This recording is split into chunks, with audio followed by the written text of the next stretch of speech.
Muy buenos días a todos. Aujourd'hui, nous allons revoir comment conjuguer les verbes au futur. Tout d'abord, nous allons voir quand employer le futur. Le futur exprime une action postérieure au moment présent. C'est l'emploi le plus évident que nous ayons du futur. Exemple, mañana lloverá.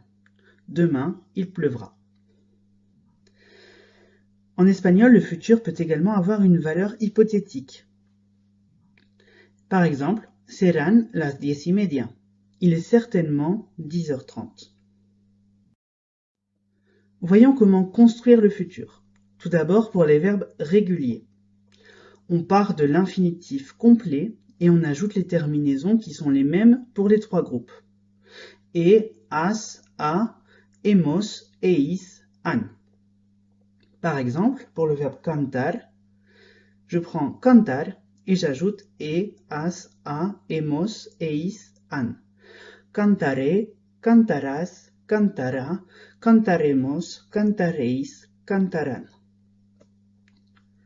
La même chose se passe pour les verbes en ER comme comer ou les verbes en IR comme vivir. Il existe des verbes irréguliers au futur. La première irrégularité est la suppression du E de la terminaison de l'infinitif. C'est le cas des verbes haber, caber, poder, querer, saber.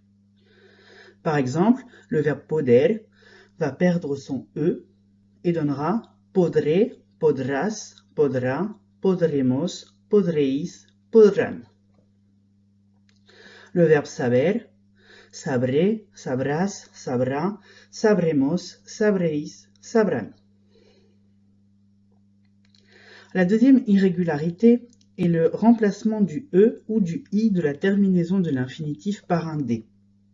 C'est le cas du verbe poner, tener, valer, salir, venir. Par exemple, le verbe tener, le E va se changer en D, ce qui donnera tendré, tendrás, tendrá, tendremos, tendréis, tendrán. Ou le verbe salir, dont le I va se changer en D. Saldré, saldrás, saldrá, saldremos, saldréis, saldrán.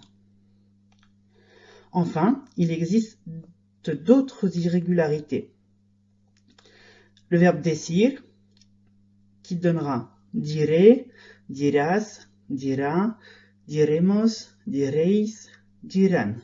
Ou le verbe hacer, qui donnera haré, harás, hará, haremos, etc., etc.